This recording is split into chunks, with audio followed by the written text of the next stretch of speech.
Hallo und herzlich willkommen bei Sugar Princess. Heute zeige ich euch einen Klassiker, und zwar meinen russischen Zupfkuchen. Dieser Kuchen besteht aus einem leckeren Schokomürbeteig und einer fantastischen, cremigen Quark-Vanille-Füllung. Meine Kinder lieben diesen Kuchen. Ich backe dieses Rezept seit über 10 Jahren und darf nichts daran ändern. Ja, schmeckt einfach zu jeder Jahreszeit und ist für jede Kaffeetafel wirklich perfekt. Ja, und wir starten gleich mit der Zubereitung unseres leckeren Schokomürbeteigs. Für diesen Kuchen nehme ich immer meine 24 cm Springform. Die habe ich mir schon ausgefettet mit etwas Butter. Ihr könnt sie auch mit Backpapier auslegen, ganz wie ihr wollt. Und für den Mürbteig geben wir uns einfach alle Zutaten in eine Schüssel und verkneten die rasch miteinander. Das geht ganz einfach im Thermomix, einfach reinschmeißen und 50 Sekunden verrühren oder in der Küchenmaschine mit den Rührhaken. Ich mache das jetzt, damit ihr alle gut sehen könnt, mit dem Rührgerät, und da muss ich halt noch ein bisschen nachkneten mit der Hand. Ich gebe mir also die 350 Gramm Mehl in eine Schüssel. Natürlich für den leckeren Schokoladengeschmack den Kakao, und zwar Backkakao.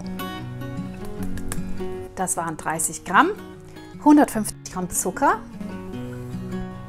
etwas Salz natürlich, eine Prise.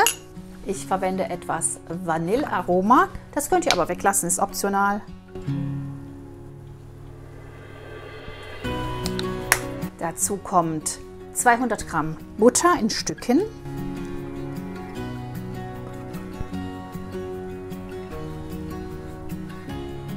Bei mir darf die ruhig noch etwas kalt sein, denn dann wird der Teig nicht so schnell warm, wenn ich ihn nachher nochmal durchknete mit den Händen. Ja, und zuletzt brauchen wir noch etwas Flüssigkeit, und dann nehmen wir natürlich ein Ei der Größe M.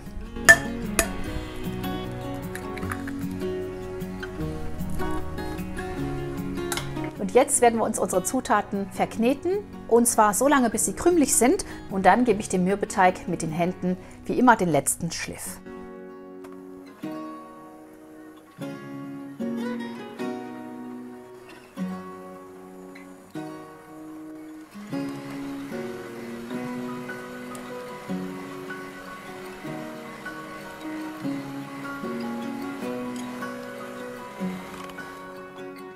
Ich knete mir das Ganze jetzt nochmal mit der Hand durch, und dann gehen wir gleich ans Auskleiden unserer Form.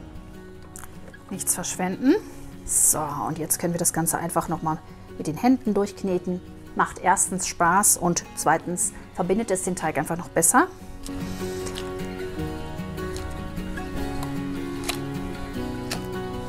Der Sinn der Sache ist einfach der, dass sich die Butter noch besser verbindet, und diesen Arbeitsschritt kann man auch am Vortag durchführen. Dann kann der Teig noch mal schön durchziehen. Dann kann man zum Beispiel an Weihnachten auch ganz gut noch Gewürze reinmachen. Also dieser Mürbteig ist ein Grundrezept, den ihr auch für viele andere Torten und Kuchen verwenden könnt.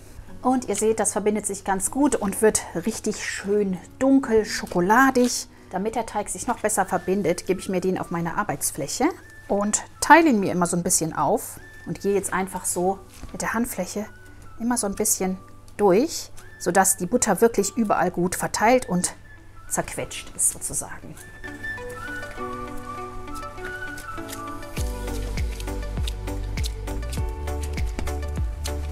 Und ihr seht, der Teig ist schon viel homogener als der andere. Das machen wir jetzt mit allen Teigklumpen, die hier noch übrig sind. Einfach mit dem Handballen so ein bisschen schieben, so verbindet sich alles hervorragend. Das kann man übrigens auch für Plätzchenteige sehr gut so machen. Wieder zusammenklappen, dann noch einmal durchkneten.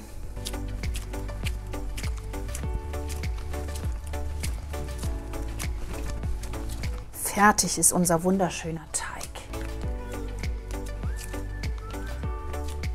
So, und sobald der Teig geschmeidig ist, nicht überkneten, damit er einfach schön mürbe bleibt.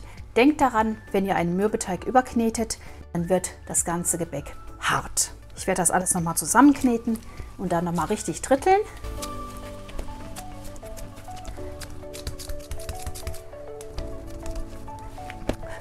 Wunderbar. Unser Teig ist homogen und geschmeidig.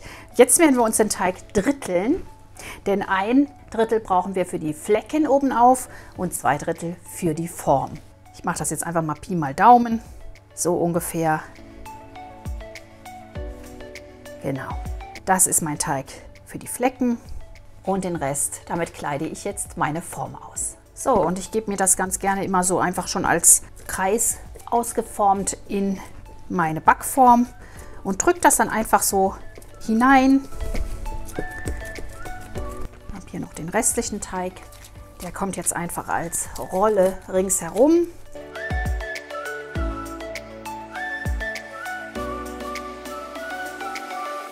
Ihr könnt den Teig natürlich auch ausrollen und hineinlegen.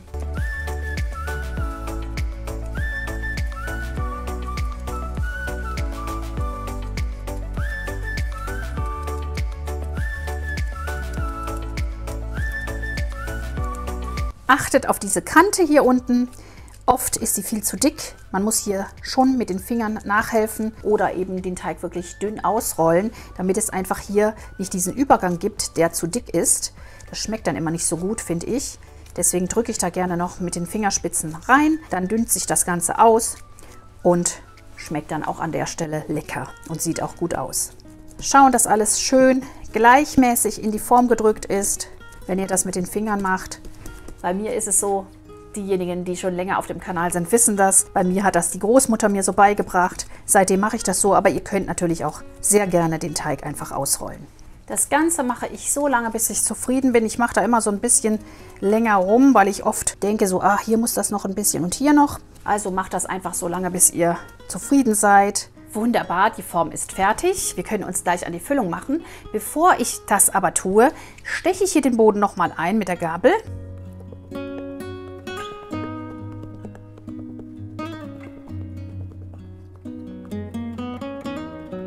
So einfach, damit sich da nichts wölbt. Und ich stelle den vorbereiteten Teig jetzt für die Zeit, in der ich die Füllung zubereite, in den Tiefkühler, damit er einfach beim Backen nicht schrumpft. Das ist so ein kleiner Trick. Könnt ihr einfach so machen. Ihr könnt ihn abdecken und dann einfach gerade 20 Minuten in den Tiefkühler und ihr habt einen schöneren, nicht schrumpfenden Teig. So, und die Füllung ist auch denkbar einfach. Alles in eine Schüssel, verrühren und fertig. Und dann geben wir uns das schon auf unseren vorbereiteten Boden. Ich gebe mir zuerst den Quark in die Schüssel, 500 Gramm, und ich verwende gerne 20% Fettquark, also nicht ganz mager. Das schmeckt mir immer nicht so gut, aber auch kein Sahnequark, das wird dann ein bisschen zu kalorienreich. Aber ihr könnt das so machen, wie ihr wollt. Mit Sahnequark schmeckt es natürlich am besten, aber es hat dann halt auch wirklich sehr viele Kalorien.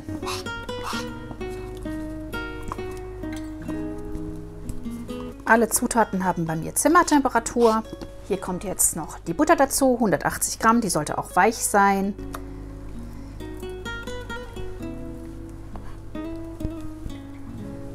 Dann der Zucker, 200 Gramm. Den könnt ihr reduzieren nach Belieben auf 150. Und 4 Eier, mittelgroß. Und am Schluss noch Puddingpulver, Vanillepuddingpulver, und zwar ungefähr 40 Gramm. In einem Tütchen sind immer 37 Gramm. Wer kein Pulver hat, der kann natürlich auch Stärke verwenden und etwas Vanille einfach noch dazugeben.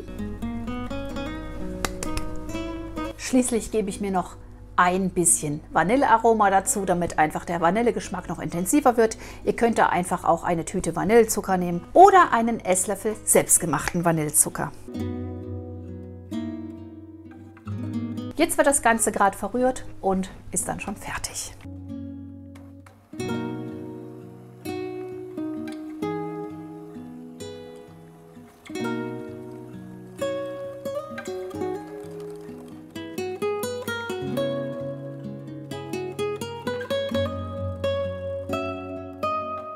So, wunderbar, die Füllung ist fertig. Alles ist schön homogen verrührt. Perfekt. Das geht wirklich nur mit ganz weicher Butter, sonst verbindet sich die Butter nicht richtig. Wir können uns das Ganze jetzt schon auf unseren Boden geben und dann oben auf unsere Flecken verteilen. So, auf geht's. Unsere Form wird gefüllt.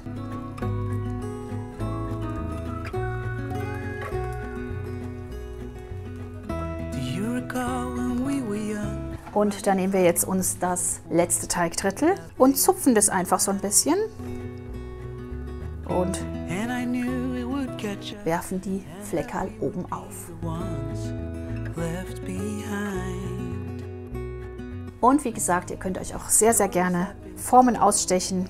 Aber der klassische Zupfkuchen wird wirklich einfach nur gezupft, wie man ja am Namen schon hört.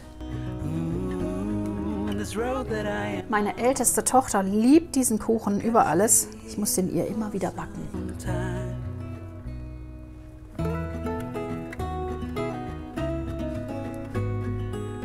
Und ihr seht, wie hübsch dieser Kontrast jetzt aussieht. Richtig toll, da braucht man keine weitere Dekoration. Und ganz toll sieht der Kuchen auch aus mit Herzen oben auf oder Sternen zu Weihnachten. Also da lässt sich so einiges draus zaubern. So, unser Zupfkuchen ist fertig und kommt jetzt bei mir in den vorgeheizten Backofen, 175 Grad Ober-Unterhitze oder 150 Grad Umluft für 60 bis 70 Minuten.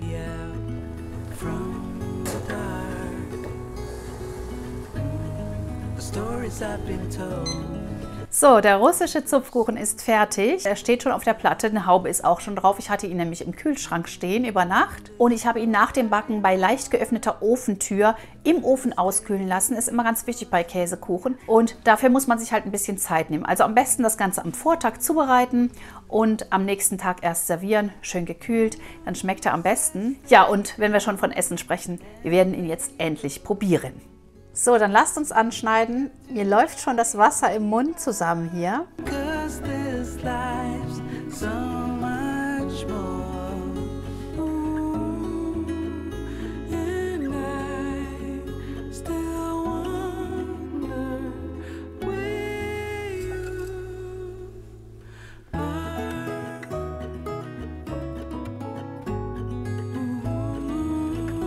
Und da ist unser leckerer russischer Zupfkuchen. Super, super lecker. Mir läuft jetzt förmlich das Wasser im Mund zusammen. Ich finde es so lecker mit der Schokolade, mit dieser knusprigen Haube obendrauf. Cremige Füllung, knuspriges Außen. Einfach toll. Lasst uns probieren. Mir läuft das Wasser im Mund zusammen. Ich habe ja noch einen leckeren Tee gekocht und ich werde jetzt für euch probieren, mit euch probieren. Ihr müsst ihn halt backen, dann können wir gemeinsam probieren. Mega!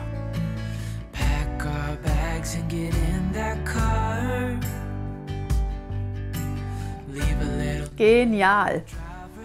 Zerschmilzt auf der Zunge und dann knuspert es so ein bisschen durch die Schokolade.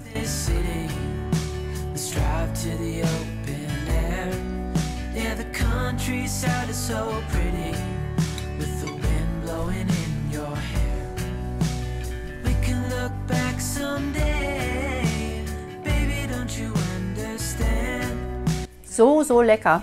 Oh, diese Torte schmeckt traumhaft lecker. Sie zergeht auf der Zunge, sie knuspert schön durch diesen schokoladigen Streusel-Knusperteig. Also was soll ich sagen? Nachbacken, nachbacken, nachbacken. Es ist ein Klassiker, er gehört auf jede Geburtstagstafel und ist einfach mega lecker. Ihr könnt diesen Kuchen übrigens auch einfrieren, wunderbar am Tag vorher zubereiten. Schaut bitte auch bei mir auf dem Blog vorbei, dort ist das Rezept zum Ausdrucken und zum Nachlesen und dort habe ich auch noch einige Tipps, die jetzt im Video ich noch nicht unterbringen konnte. Ist immer ganz wichtig, dort nachzulesen. Ich würde beim nächsten Mal den Rand wieder etwas niedriger machen. Der war jetzt ein bisschen zu hoch, dadurch ist das Ganze so stark randig geworden. Und wenn man den Rand niedriger macht, verteilt sich die Füllung besser und das Ganze wird einfach flacher und sieht noch homogener aus.